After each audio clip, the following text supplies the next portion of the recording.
Lee, did you know that me and Sam and David recorded half an hour of a podcast where we didn't record it, where I forgot to hit the record button?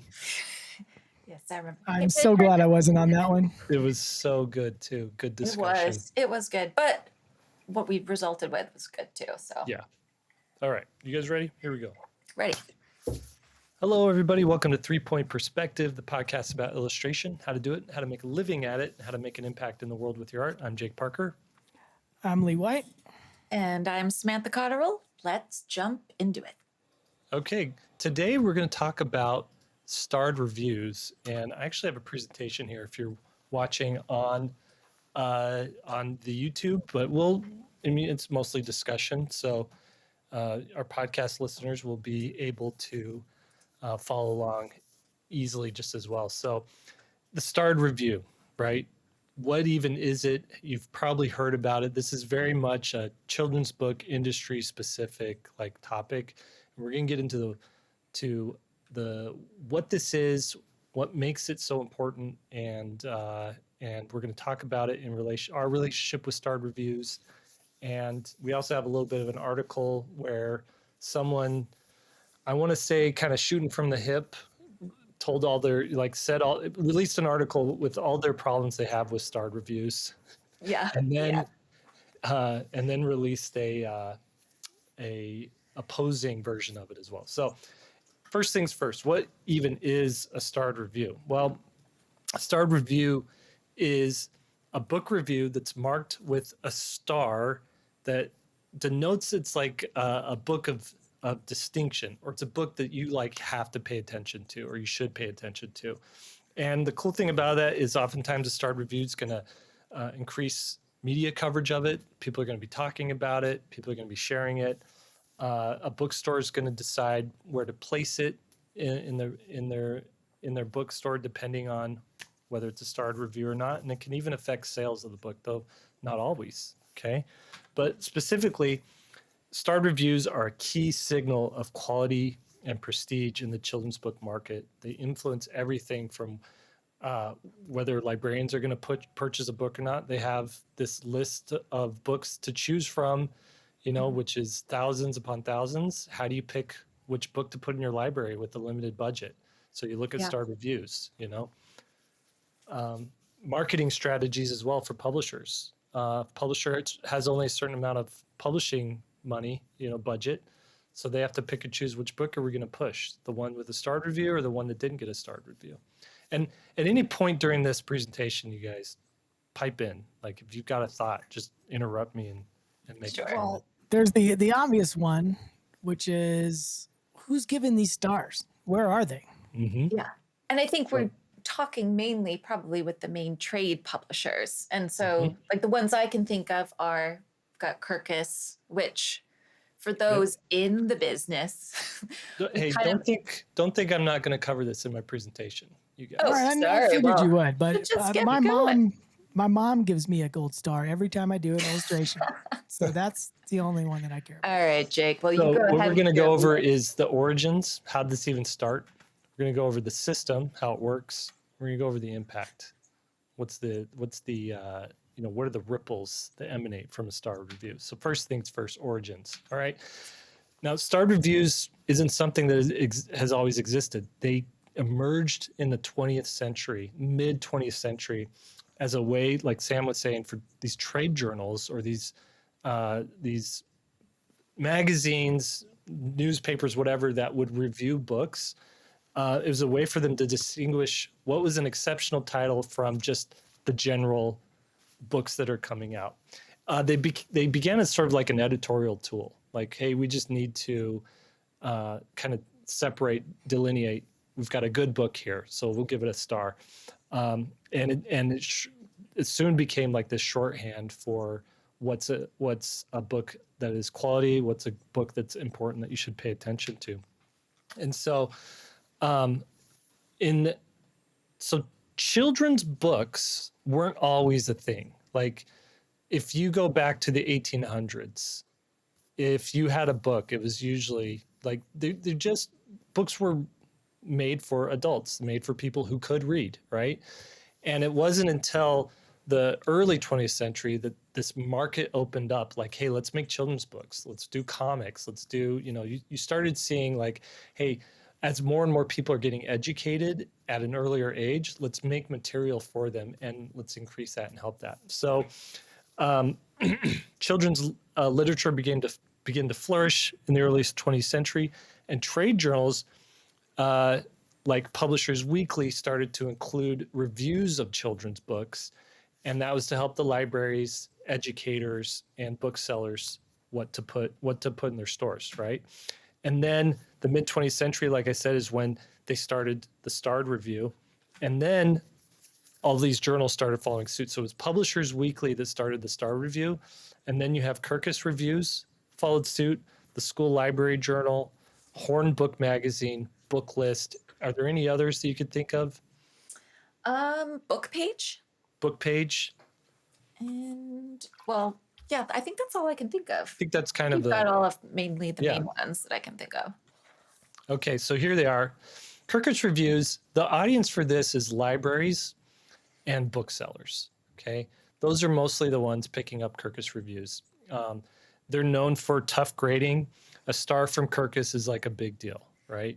Yeah, I know that we've always talked with my fellow illustrators that if you can survive Kirkus, you can survive anything. So they're the toughest for sure. They're hard. Then you have Publishers Weekly, and the people picking up Publishers Weekly are like us three. It's industry professionals. It's your editors. It's your authors and illustrators. If I'm going to go read a publication about books, it's usually I'm looking at Publishers Weekly, because they're not just reviewing books. They're also like announcing book deals, and you get to see who's working with what agent, and you get to see which publisher and which editor are picking up which author and whatnot. But Publishers Weekly, one of the oldest trade publications, the reviews are brief, but people do respect. They're widely respected, these reviews. Okay, School Library Journal, and this is for librarians and schools. They're, if you're an educator, if you work for a school library, you're going to be definitely looking at this journal. And they're focused mostly on middle grade stuff and picture books geared towards something that you would see either in a children's library or in a classroom, or something tangential to that. Sure. And I believe with School Library Journal, the reviewers for that particular area are librarians themselves. And I think it's an application process to be able to become one of their reviewers. So there you have librarians reviewing books for librarians, where you might not have librarians in the other ones. I'm not sure, but I know. That's a good point. Yeah. Book List. Okay. This is American Library Association affiliated. That was tough to say. But this is majorly librarians is the audience for that. So this is going to be your public school or your public libraries, not your school libraries, but like, your city library are going to be familiar with this, and they're going to be stocking their bookshelves based on what's influencing them from Book List. And then you have Book List. Just to add to that, Book List is the one service that has the most accurate record for sales. You guys know about Book List, sales reporting, and all that stuff? Yeah. Jump into it. Let us know. Yeah, so they're just like I don't know how they have all the data and stuff, but they put together all these lists about in terms of how many books have sold. Did they sell on a discount program, or did they sell from a school program, or just regular bookstores and stuff like that? So they put out, if I'm right, I know there's Book List and Book Scan, and I hope I'm not getting those confused. But anyway. Okay, cool. Well, and that right there is just to point out too that you can be in this industry and still have no idea. It's so confusing. And then you got to pay it, like if you do want information that our publishers actually get, because they keep tabs of all that stuff, it's really expensive. Like it's like company level expensive, not like $19 and you can get it. Book Scan is I looked into it because I was like, I want to know what the sales are. Could I get a monthly subscription? Well, you can't subscribe monthly. You have to do a yearly subscription, and it was in the thousands like I want Right. to say $6,000 a year to subscribe to BookScan. And I was like, oh, that's not in my budget really. It's not even possible for me to round up 100 people and convince them to pay $60 and let's all go in on a subscription for that. Share our Netflix password or Yeah. kind of situation. Okay, lastly, here we have the Horn book, which is more on the academic side of things. Librarians, academics are going to be picking up this journal. It's deeply respected in children's literature, and it's very selective with stars as well. Okay, so those are the major review journals that award stars, and I want to talk about the review process. And Sam got into this a little bit, but typically what happens is you're working with a publisher on a book, and about 3 to 6 months before that book comes out, they're going to submit it to these journals for review. And what they're going to read is like a reader copy. It's like a non-final version of the book if it's more of a middle grade or a one of these chapter book things. They won't have Yeah. a final cover. They won't have final graphic design to it or whatnot. But the meat of it is the book that's going to come out. And the same thing with children's books too. They might get like a PDF version of it or something. Sure. Can I just chime in there? Because Yeah. it just takes me back to the start of, if you are like me and you are going into the industry not really knowing how any of this works, I got my first phone call from the first book I was doing, and they said, "Oh yeah, we sent all these F and G's," and and I was like, "Whoa, wow, they're a little bit Those their F and language," Gs. but I Little did not salty. realize that they're called F and G's. It's basically the book without the hard case cover, and that's usually what they'll send. And Wait, but you know what F and G stand for, right? fold and gathered. There we go. Hold it together. Just See? wanted to make sure Boom. we- You thought you could just get me there, but you trying to didn't. stump you, but it did not work. Yeah, like a boss. And then And if they need a second set, they're called mofos, more folded and gathered. moving on.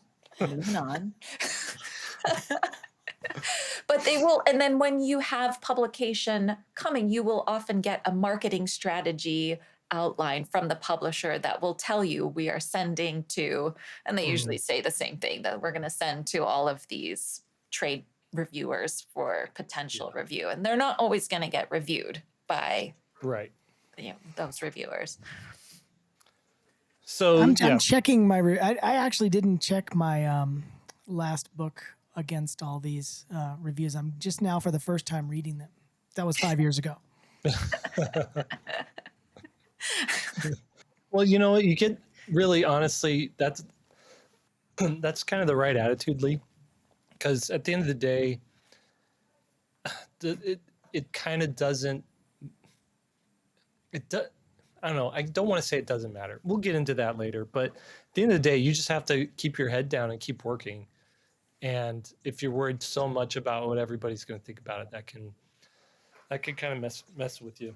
Yep. Okay. So editors assign the title. Once they get these book reviews or these books into review, they'll start assigning them different titles to a reviewer, and that reviewer is going to write a 200 to 400 word review depending on what the format is for that particular journal. So they have a roster of reviewers, and they'll go and distribute them out. Now, specifically, there's different kinds of reviewers. There's freelance reviewers, and these are authors, they're former editors, they're teachers, they're librarians, somebody with a deep knowledge in the field. So they kind of know what they're talking about. It's not just, some random person making a comment on Goodreads. It's like these are legit people. You also have in-house editors. Occasionally are going to be asked to do reviews. And you also have academic experts who are also going to do reviews. So these are people who have like a PhD in children's literature. And they're probably not reviewing for Publishers Weekly, but they might be reviewing for, Horn Books or something like that, right? Mm-hmm. Now, the review process goes like this. So the reviewers, how they're selected, it goes like this. So reviewers apply to a journal with writing samples, and they're going to tell them what their expertise is, what they're, what they're good at. I do children's books, I do middle grade, whatnot, and what they prefer reading. I prefer sci-fi, or I prefer, romance or whatnot. That's for like other books, but for children's books, it could be, I review the different kinds of children's books you're going to get, like biographical children's books or science children's books, or, just what I don't know, what are the other categories in children's books? All different kinds, right? And then the editors are from the journals are going to match the book reviewers based on their experience. So someone who's really knows fantasy is going to be reading the fantasy books. Someone who really knows toddler concept books are going to be reviewing those types of books. And then there's a very strong emphasis on avoiding conflicts of interest, right? So reviewers are typically not allowed to review books by friends or colleagues. So you kind of have to disclose, oh, this book is by a friend, probably not going to want to review this. They're going to watch out for or disclose that, oh, this is from a publisher I'm in a relationship with, books by publishers that they've worked for or currently working for. And then books in which they have a financial or creative stake. So it might be that this is, you're in a crit group with this person in the book, or you are on, I don't know, what would be a financial stake in a book? You work for a publisher that is publishing this particular book or something. Who knows? And then one thing too is that reviewers mostly remain anonymous. Every once in a while, you'll find out who a reviewer is, but main thing is they want to keep them anonymous just so that reviewers avoid backlash and you don't dox reviewers for, giving you a bad review of your book, or that they hand out too many stars or whatnot. Are they usually anonymous? Because I always find that the reviewer is always right there under the. Are they? I guess it depends on the. Journal. Can we talk about how you spelled anonymous there? I know. No, we can't. Anonymous. No, we're not going to talk about that. We're not going to talk about it at all. Okay, so let's talk about what a star actually means. We keep throwing around starred review, but what is an actual star? Okay, so it's not like you would get for the movies, like this is a 5-star movie, or this movie gets 4 out of 5 stars or whatever. What it means is, it just means this is an outstanding book in the category that it's been submitted in, and it deserves extra attention. You only get 1 star per journal review, and the starred review signals that it's literary excellence, or it's innovative in some way, or it has strong emotional power, or it's a combination of those things. So like, if you think about like John Klassen, when he came on the scene, he was doing books that were he was innovating in the field of children's books, where children's books were getting, I don't know, in a way, very dour and very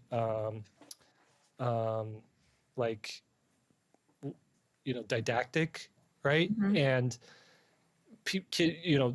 people were using children's books to teach a lesson, and it's story time. And he's like, no, let's have fun.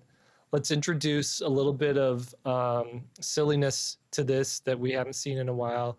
Let's introduce violence. So let's have a character actually die, Yeah. Let's introduce creepiness, like him and Mark Barnett. They'll do stuff like, what's that one? The kid who's alone in the dark and he's creeped out about the dark, right? So just stuff like that, right? Mm-hmm. There's also this really cool book I was just looking at, which we're going to probably talk about later, which is, it's about a whale fall. Do you know what a whale fall is? Have you ever heard that term before? Falling whale?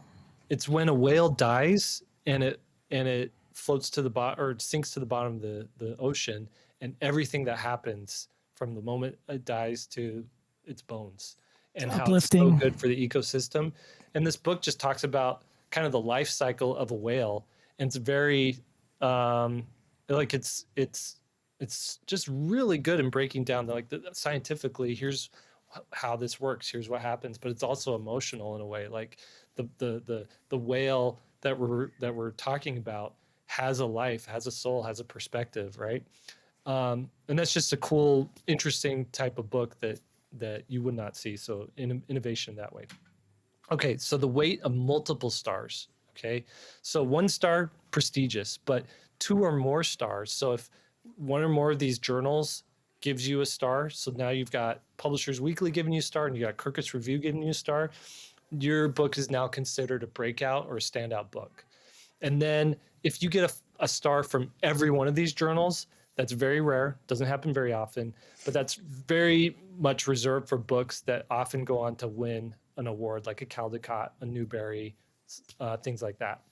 And you'll often see publicists being like, this is a 4-starred reviews book. Like it's a marketing tool. The more stars you have. Lee and I just have a table because ours are always 4 stars or above. We just have it's like real. given. And then how does that influence sales and so libraries and schools often prioritize starred books when ordering, right? Yeah. Well, it Like makes sense. It makes sense because you have so many books coming out that it takes so much time, unfortunately, to have to go through all of them that it's just easier. And then you only have so much of a budget. So you want to make sure that you're picking a book that you think is kind of a quote unquote guaranteed. Right. I mean, their job's on the line too. If it doesn't sell, I mean, their whole job is to pick things that work. And so, I mean, they're gatekeepers. So there's so many gatekeepers in this industry. I don't even want to go down that road, but it's just another one that like, there's so much writing on all these little things that fall into place. But then that means so many get missed. But anyway, I digress. You continue with your presentation.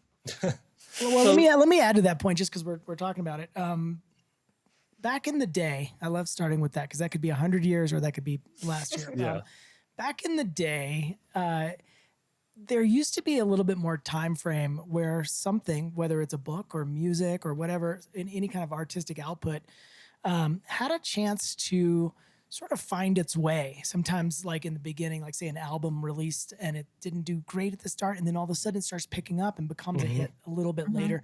And there was this window that's bigger. Let's just say 9 months. I'm just making that up. It's not a real number, but that number now is so much shorter.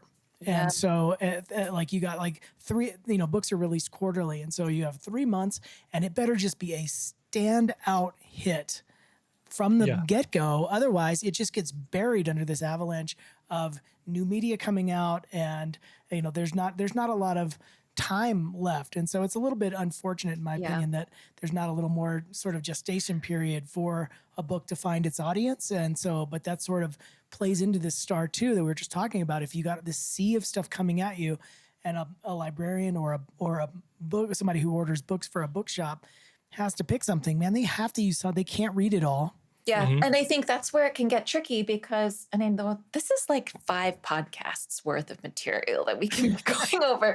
But I just keep thinking about all the ones that are missed because, like what you were saying, Lee, it almost depends on getting these starred books because then there's a little more longevity to those that are starred because often you'll have like the end of the year catalogs, the starred catalogs. You will have repeated references to the starred books at conferences. And so there's more staying power with the starred books, whereas there may be some great gems that don't get starred that are just quickly lost. It's sort of a chicken and egg type thing too, is the book good and then gets a starred review and then gets more success or whatever, or does it come, maybe it was a marginal book and then its success sort of begets success for a book. Yeah. Or is it starred because of the time that book was reviewed? And does this book fit into the social narrative, the political narrative of the time that it was reviewed, that maybe in a couple months you would look back at it and review it. And maybe it wasn't a starred book after all, but it was more reflective of what they wanted to have showcased. Right. There's so many layers. So many I like layers. to tell myself that all my books would have been starred reviews and successes if it just had one more month on the shelf. Can I just tell you that again, we're going back to that thing of just completely not understanding and knowing anything when I first started. And looking back, I was really lucky that my first book got a Kirkus star. But again, agent called to tell me it got a star, and I cried because I was like, oh, it just got 1 star. Like I was thinking it was like a movie. This is where everybody starting out needs to know these things, because you won't go through the trauma I did where I'm like, oh my gosh, I did a failure. But yeah. That's good. Have you gotten stars, Lee? Yeah. Oh, sorry. I'd say probably, I don't know, out of all of, I don't know how many, but yeah, I mean, a lot of them have gotten either the Kirkus Star or the Publishers Weekly. Yeah, a bunch of them have. I haven't seen a huge difference. They're all unsuccessful in terms of what they sell. Well, I think my least, so I have a couple Kirkus and School Library Journal, and I think maybe one other one, but though the Kirkus ones are my least performing books of all time. I mean, and that's where I think there's so much stuff to talk about, because that's where I think misconceptions can come in, where you get a star and Right. then you think, oh, it's going to sell so well. And then you Right. have this, anyway.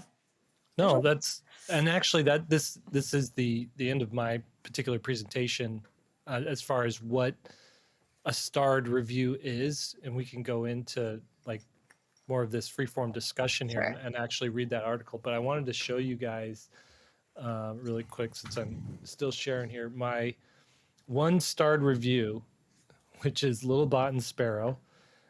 This is a Kirkus star, and you can see here if you go to let's see, my other books here, Awesome Man, no star. What else do we got? Little Snowplow, no star. I wonder if we could do all the, what else do we have here? Books by Jake Parker. Yeah. So, and Missile Mouse got a starred review. I forgot about that. So, I want to say though, none of my books have been like million book sellers. And in fact, this starred review for Little Bon Sparrow, as much as I love it, and I do appreciate it, I think it's good work. The publisher called me one day and said, hey, we printed way too many copies of this book, and they're going to be remaindered, which means they go pulp them and recycle them and turn them into toilet paper. I don't know what they do with them, but you can buy them at a discount if you want them. And so I bought like 5 boxes, hundreds smart. of these You should Little do Bot that. and Sparrow books at like $2 a piece or $1.50 a piece, something like that. Whatever it costs them to print them in China or Italy or wherever they print them. And then I was like, well, I'll just sell them on my website. Well, they didn't sell on my website either. So I gave them away as like Christmas gifts and baby shower gifts and stuff like that. And then recently my wife is like, you know what? Let's just simplify our life and get rid of these books, and let's donate them to schools. And so I donated them all to my elementary school that I went to growing up and another elementary school in the area. Both are these real, like, they are just, they're kids that go there that need books because they can't afford them. They don't have access to books. And so I did that with all the books that I bought and just got rid of them all like 2 weeks ago. So that was, How would you have felt if the school's like, no, we're good? Yeah, I know. They're like, let's read it first. They're like, starred review? Not really. Well, I've got a couple things, if I can add some stuff. One of the things is sort of the follow through to what the starred review can get you, that sort of, that doesn't guarantee success, but starts to lead the way. So the next indicator of success is, so a book gets a starred review, then all of a sudden the bookseller orders more copies of that book, or just picks that book over another book that doesn't even get ordered. Now it ends up at the store. Well, which titles are they going to put face out, cover out versus spine out? And that can be a huge indicator of success. And so it just sort of changes everything. So if they have to pick it, Hopefully the art's going to be really good. So that's going to be something that they pick. So it's face out, cover out. But the stars, I think, help that. I don't have any total data to back that up, but I'm going to ask you guys, if you ever go to a bookstore and find your books, do you put them face out? Every single time. I think I've told you that. Every I time. literally did it just 3 days ago. I Did do you? it every Yeah, single yeah. time. There's no way you could go to a bookstore and not grab all of them and put them right out in front. Well, and I one up you because then I moved them to the bestseller table. That's so good. On the flip side of that, when you go buy a book, and I know it's been a while since we've bought children's books for our kids, but when you have bought a book, were you basing it off of whether or not they were starred reviews? I never look at the star review Never. because I've got some huge So- pet peeves with the stars. So that's why I'm like, at the end of the day, a starred review only matters to the publisher, to the author, to the bookseller, but not to the consumer. The consumer just wants what looks like will be a good book that'll Yeah. get their kids engaged and want to read.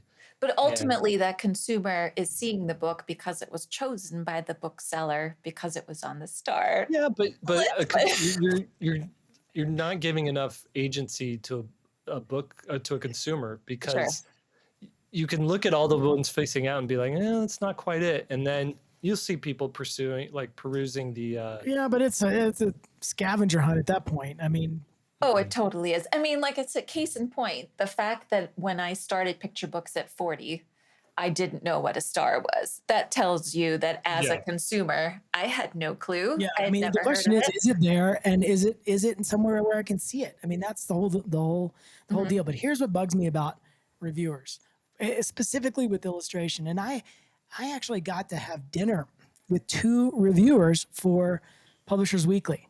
Oh, did you? I remember did, that. and I told Spill them this. it. It didn't Spill go it. over that. Didn't go over that well. But I noticed told your them- children's book career ended shortly after that dinner. it coincided with the blackballing of the industry, me in the industry. But what they do with illustrators, they'll go through the nuance of what the story is when they're reviewing it. You know, this character comes to terms with whatever, and then blah blah blah, and then they proceed to, and I'm going to prove this because I'll read my review for the last one I did in Publishers or in Kirkus. They just describe what's on a couple of the pages. The kids walk this way, they go into a forest, and one of them picks a flower. I mean, they just do this factual. They don't talk about the medium. They don't talk about the storytelling that the illustrator did. They don't go into any of that nuance of being a storyteller with images, or even how the images pair with the words and either change or build the story. It's just a description. Yeah, here's a girl riding a bike on a page, and then here's another page. It's so lame. Mhm. And Yeah. that's probably, I should have probably rephrased that when I told the reviewers. Well, like and I you- guess it's just also based on the reviewer, right? Because you get some reviews that are that way. That Mine have never been that way. No? I mean, I'm going to pull this up. It's just a telling. And then one of mine, the review was critical because I didn't put the helmet on the girl in the right way. So who was riding a bike? She said, I had the pigtails sticking out of the helmet. And in the review, it said, I don't know if there's any helmet that has holes for pigtails. Well, again, who's reading these? Not consumers. But do you know who? It does bring another point, though, and that is when you're up for another book sale, like with a publisher or an editor reviewing, they're doing all their homework on you. They're like, oh, let me look up, Samantha Cotterill here and see how, sales have been good here. Has she got any starred reviews? Oh, there's a starred review here. That's good. And they're sort of basing on whether or not, because they have to go convince the people at the publisher in charge of the money that their money is worth spending on you, spending $20,000, $30,000, $50,000 to get you a book deal. And that's, you think about how much, like, that's a big deal. Like, think about you purchasing a car. Like, how much research do you do before you buy a car, right? Like, you don't just be like, oh, I I like the color on that one. I'm just gonna buy it. No, you're like reading all of the. I don't know. Some people might do that, but you're reading all the reviews on them. You're asking people, have they driven one? You're like, you test driving and stuff like that. So if we have that much scrutiny for our own purchases, you got to understand that an editor and a publisher has that much scrutiny when they're picking who they're going to work with. Yeah. Yeah. And I'm noticing now it seems like books that are really successful now, the 1-star to me doesn't seem to move a needle at all. It seems to be that unless you have like 4, 5, or 6, those are the ones that start getting camera shots from the conferences and talked about more. It almost feels like you have to be at that level, because 1 star, while it's supposed to be a prestigious and an amazing moment, like to have a star, to me, if you got now, it feels like if it's 1, you're like, oh, I only have 1. Like, what's the Michelin star rating system for restaurants? How many is that? I think it's 4 is the max. Is it 4 or 5? Is it 5? I've never seen a Michelin star. You should see how I just tried to spell Michelin. Wow. I want to read this article by this lady though. This was in what book was, or where was this, Sam? Three stars for the Michelin star rating system. Is it 3? Okay. This was in the school. Okay. This was in the school library journal that I subscribe to and get the physical copies in the mail. That being said, I have to say, I'm just basically demonstrating what we talk about, where when I'm sitting down to go through this book, I read the star reviews first. So I'm like, and it takes more work for me to read the other ones, which kind of goes against all of my other feelings about it to begin with. But anyway. Do you want to read the top, or the 10 reasons, the 10 problems of tyrannical starred reviews? All right. So this, I like that tyrannical is the adjective there. Yeah. That's a good This adjective. is by Kimberly Olson Faki. And it was titled 10 Things I Hate About Starred Reviews. So she was a former Kirkus reviewer. So shall I just go through and start with number 1? Yeah, go. All right.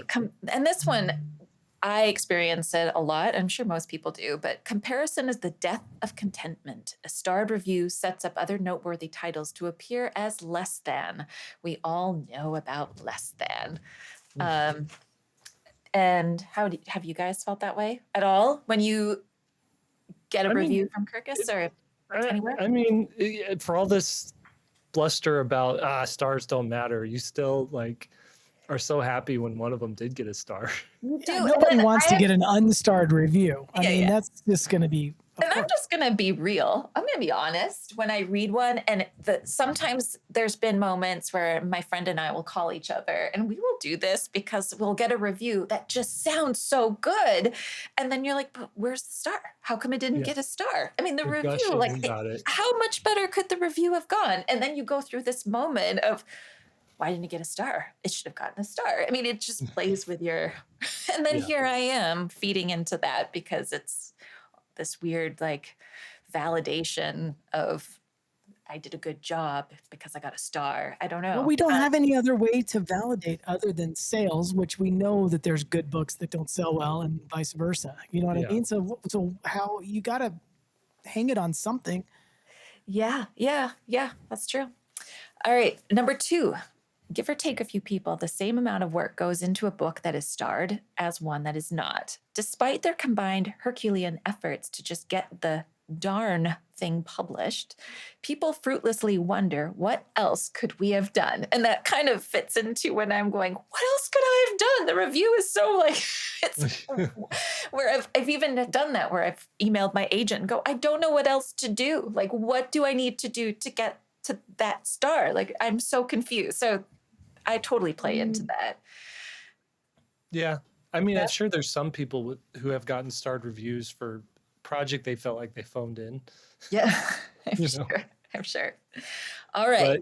But it's a good point. Most children's books, at least if you're from book to book that you're creating, you have a system down and you don't vary too much from that because I think the time and economics of it, you can only Sure. spend so much time on it. Do you think that, real quick, in terms of the rating system of the star, if there's an average story but an above average illustration job for what the story is, should it be starred, or are they just starring, hey, this is great writing paired with great illustration? That's the only thing that equals a star. Mm. I would assume that it's the totality of it, right? So like you could have an average story, above average illustrations, and it still not be starred because the writing wasn't that great. Yeah, I think so. And I think that's kind of what the discussion was with my agent about that, was it is about the totality of the whole Well, package. now I can blame the writer for the ones that didn't get the star. So I'll be like, yeah, it wasn't my There you fault. go. No, don't look this way. All right. I don't know. Do you want to go through all 10? Because it can take Yeah, a bit. let's keep All right. going. Number We 3. won't talk Auth- that much. Okay. Authors and editors start to view their children, the books, in compartments, the ones that were starred and the ones that were not. We lose the phrase body of work to the stamp of excellence that is, at some level, a marketing designation. Mm. Yeah, I wonder if that's, I mean, because I haven't, and Lee obviously just barely checked to see what was starred and what not.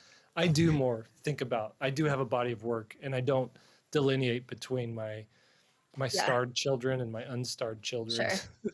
Well, and I think for me, it kind of goes to what we were saying before, that one of my star books was part of a very successful series, but the other stars, I group them as my starred books because they did so horribly.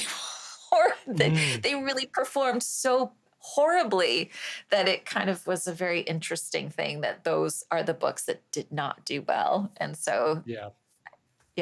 I find it interesting. Okay. Number 4, a starred review determines budget. A book needs a quota of starred reviews, sometimes before it can get the support of advertising dollars. Other books deserve to be amplified. I agree. Yeah. True. That's a downside to starred reviews. Yeah. Because the fun book, it's like, who's better at a party, right? Like the fun guy, the person that's like getting everybody going and excited, or the person that's like, a good conversationalist, right? So it depends on, you kind of need all of them, and you don't just want to promote the one over the other.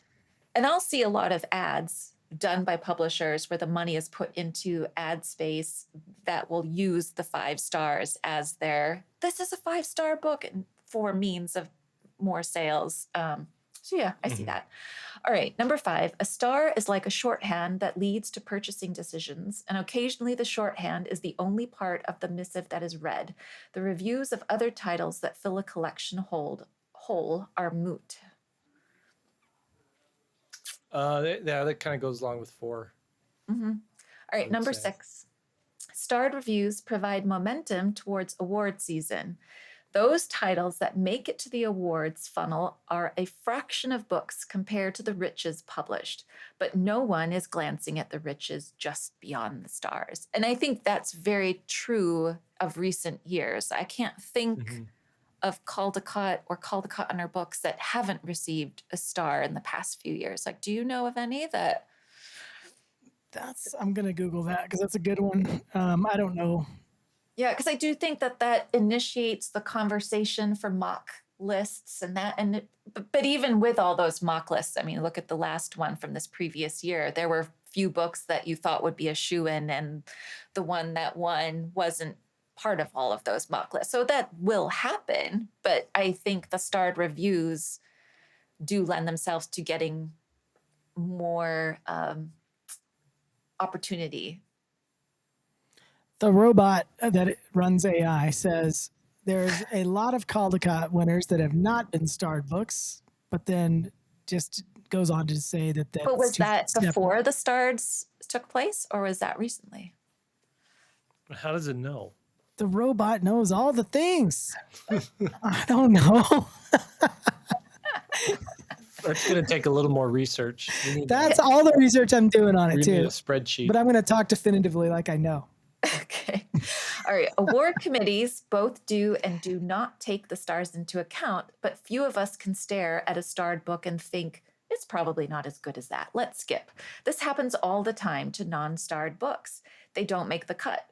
But with exceptions, they very much deserve to be in the process all the way to the end. And that's where I see that you get so many books to have to pour through.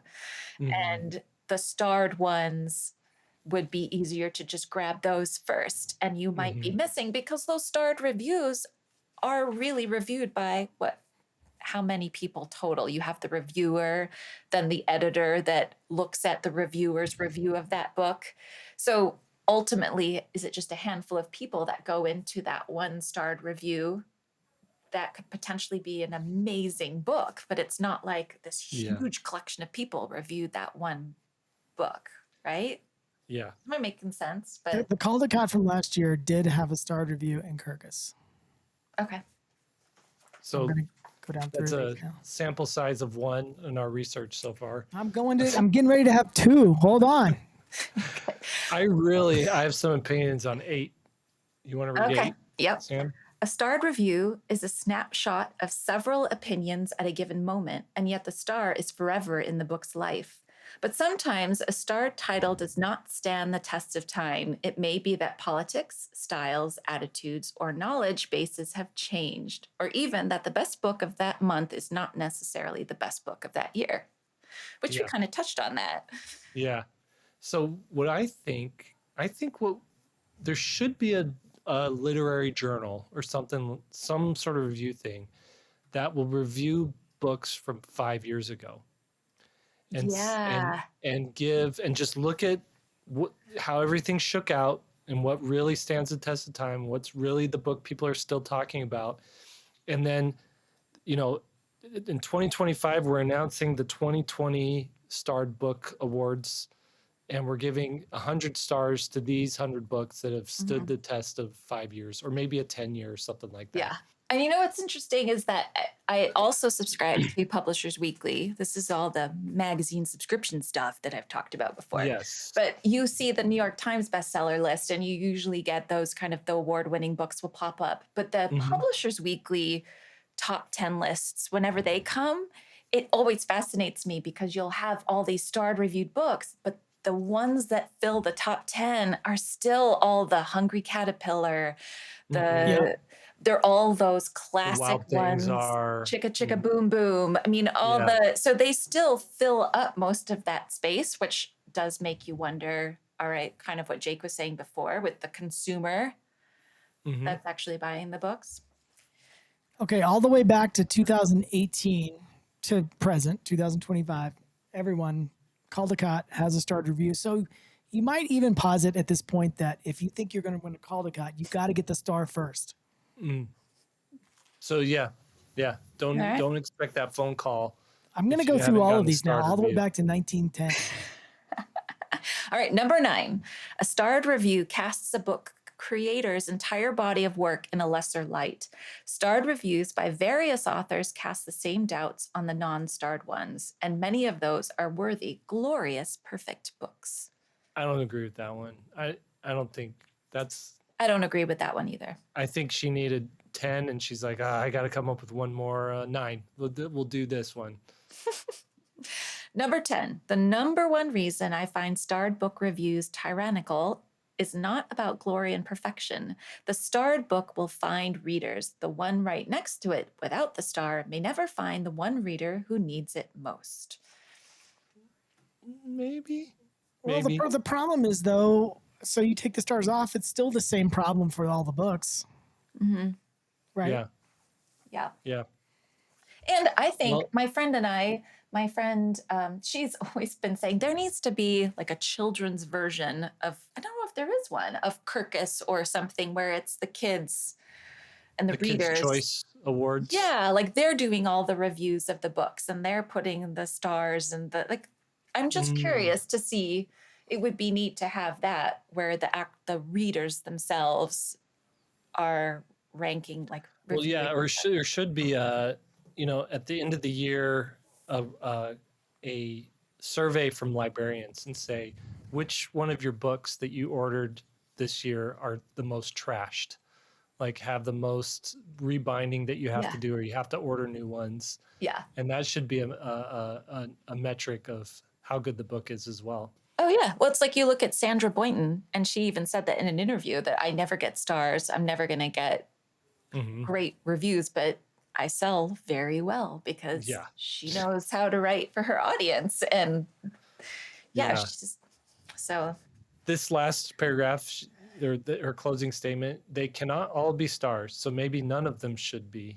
That sounds like a syndrome. Like if everyone's super, no one's super, Yeah. from Incredibles. So apparently this thing had a little bit of backlash, and she had to post like an opposing view of herself, an opposing view of Yeah, each like a one of them. counter to that. Yeah. You should we read through those. that? Yeah. Do you have that out? I have it up. Yeah, I can you read should it. do that. Do you think she just wrote that because she got called out? Uh-huh.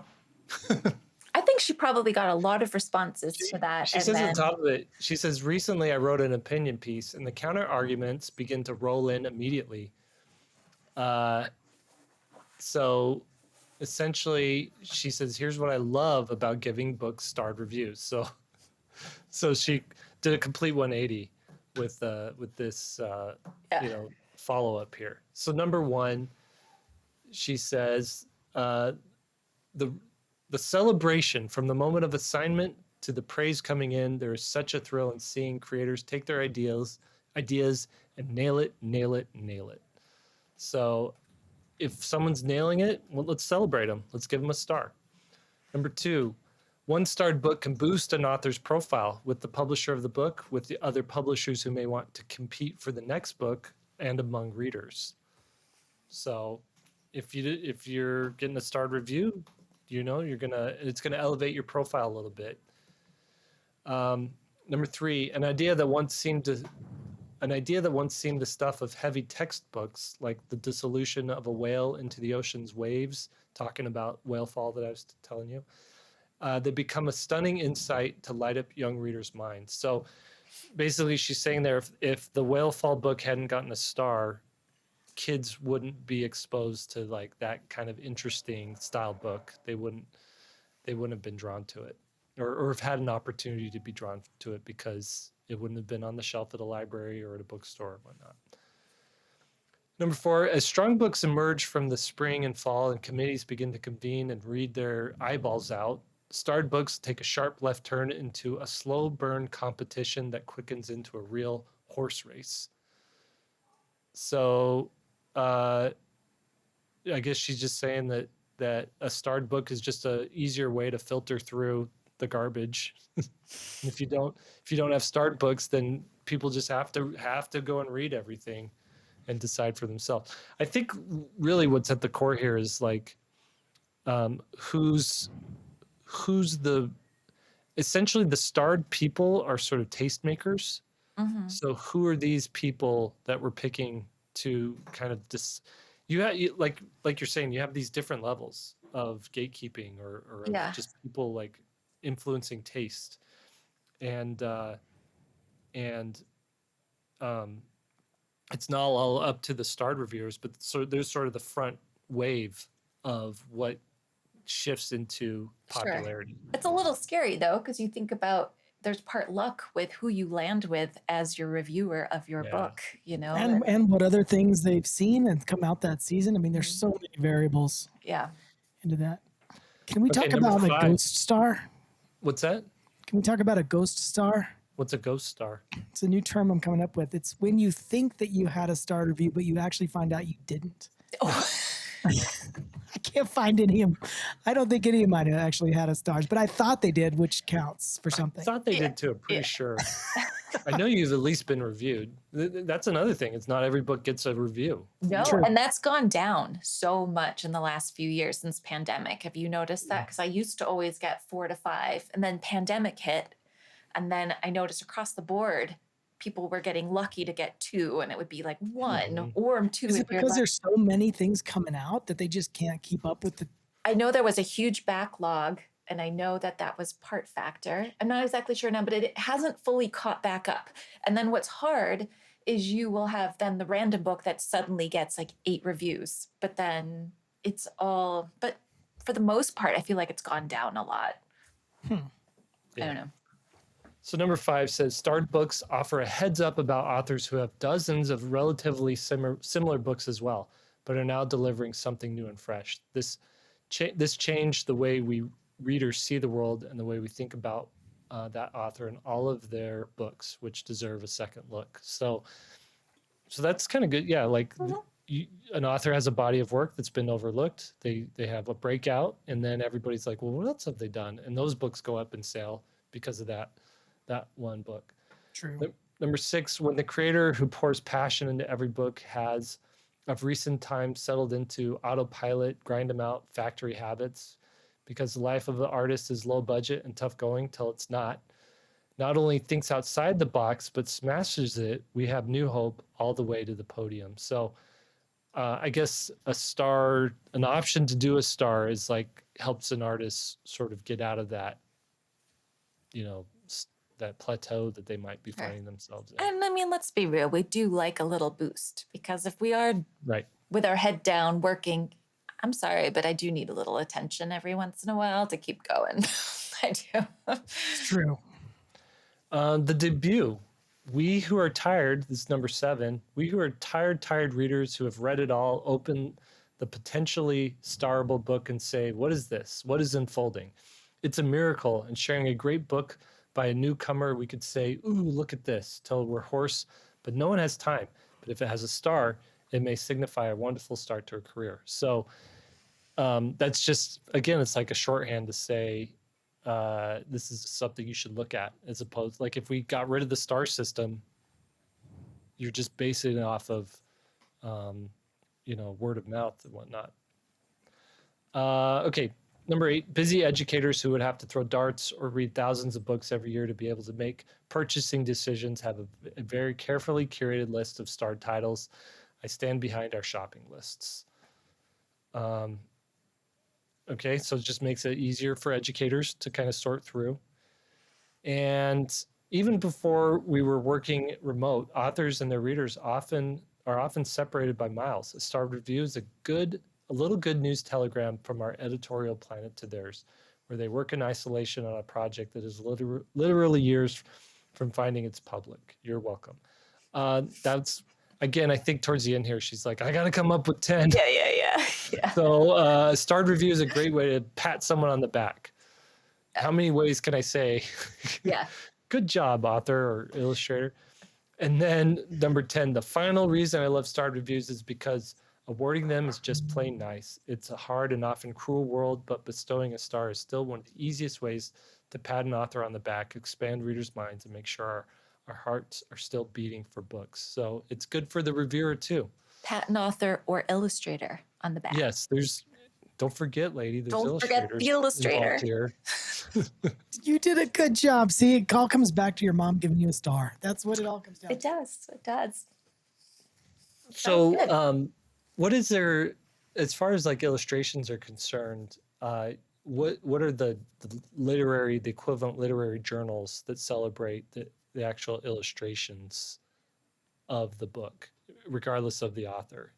So like Society of Illustrators, right? That's the only one I can think of right now, like the original art show. Mm-hmm. That's all I know. Is Spectrum still a thing? I don't know what you're talking about. I haven't heard of Spectrum in quite a few years, but yeah, it doesn't mean much. Spectrum's more for like fantasy and sci-fi stuff, but if you have a children's book that falls under that genre, you could get more. I tell you, I do wish that there was a rating system for just the illustrations, how the illustrations related to the text, but not commenting on the text. Mm-hmm. Yeah. And how, because that's sort of our job is to tell the story in a meaningful way, or even clear up sometimes murky writing. Yeah. It should be like, we need a little attention too. What if we come up with a star? The SVS star. Here's what it is. It's a white star, a black star, and a gold star. So a white star is if the writing's good. a black star if the illustration's good, and if they're both good, it's a gold star. I like it. It's some I kind like of, it. but then Or that gold, is silver, such a bronze. I slight don't to the know. person. Like the writing's not good, but this illustration is awesome. So Well, black star is like 5 times the size of the white star. yeah. But imagine you're an author and you're like, hey, I saw your book got a star, a Kirkus star. You're like, yeah, but it was for the illustrations. I actually had a book that I did, a YA novel that I illustrated that won some awards at the ALA thing that year, but it was all for the writing, nothing for the illustration. So people were congratulating me like, yeah, I didn't do anything there. I know. Same here with like a New York Times bestseller. Like Awesome Man was a New York Times bestseller because it was written by Michael Chabon, right? Who's a Pulitzer Prize winning like novelist or whatever, and it was his first children's book, so of course it's going to sell well. And I have like ridden that as far as I could write it, and I'm a New York Times best-selling illustrator. Hey, I have a just book on the needed New to York be it Times. one day, and then you can have it on. I'm waiting for that one day. Well, and I mean, he could have had any illustrator too, but everyone decided I'd be the perfect fit for his project. So there's that, I guess. There you go. There you go. Anyway. All right. Should we call it good for today? Let's put a star on this one. Yeah. Big star. I'll tell you what, if you're on YouTube and you've listened this far and you like this episode, give us a star. Give us as many stars as you think this episode Well, deserves. I would also like, if people are on YouTube and they're commenting, I'd like to hear if the star has made a difference in your purchasing interest or your patterns, or And Yeah, how I'm just many curious. people know what F and G's are? I would like F to and know. G, man. Well, they know now. F We and know now. G. That took me a long time to learn what that. I'm just saying. Get your F and There's G's an out of here, animation. bro. In animation, there's this acronym. I forget. This is in 3D animation. There's an acronym that's I forget what it stands for, but it's DOP. So they just call it a dope. And they have a sheet that goes with it. It's called a dope sheet. And I always liked saying, whenever that came up in the meeting, I'm always like, man, that is some dope sheet. That's why we love you. All right, everybody. Thank you for On that joining note, us. 3-Point Perspective is made possible by SVSLEARN, where becoming a great illustrator starts. Your hosts today were Lee White, Sam Cotterill, and I'm Jake Parker. Special thanks to everybody involved in SVS to make this podcast possible. Our podcast producer, Daniel Tu, our team manager, Preston Smith, keeper of the curriculum and community, Austin Shirtliff, our show notes wrangler, Lily Howell, our chief operations officer, Lisa Fott, and our illustrator, Annalise Black. Now, go draw something.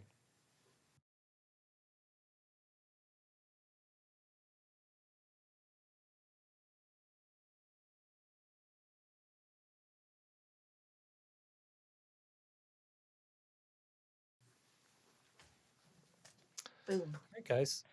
That was good. Yeah, thanks for the lively conversation. That was good. Very impressive slideshow. That was good. Yeah. You did some research. I appreciate that. Jake said he was in meetings today, but he was secretly doing the slideshow and didn't want anybody to know that he was spending so much time getting ready for this episode. And then he just comes on and goes, I was just thinking about it for like a few minutes. And How do you guys Yeah, but feel here's my about, presentation. how do you guys feel about doing that for future episodes? Like Yeah. we used to do at the beginning of the podcast where we'd like, hey, let's really break this thing down and do I some like stuff. it. Although I will say I was a little offended in the beginning because you started and you said, hey guys, chime in whenever you want. I started and you said, I've got my presentation. Yeah, I shouldn't have said that. I should have just said, shut up until I'm done. Chime in, but don't say anything. Like, I know I'm saying it, but I don't really mean it. It's like, Well, yeah, maybe I should have shared the presentation with you beforehand. no, so you it was know fun. what you I were like getting it. to. It's good. It's good banter. I'm used to being told to just be quiet.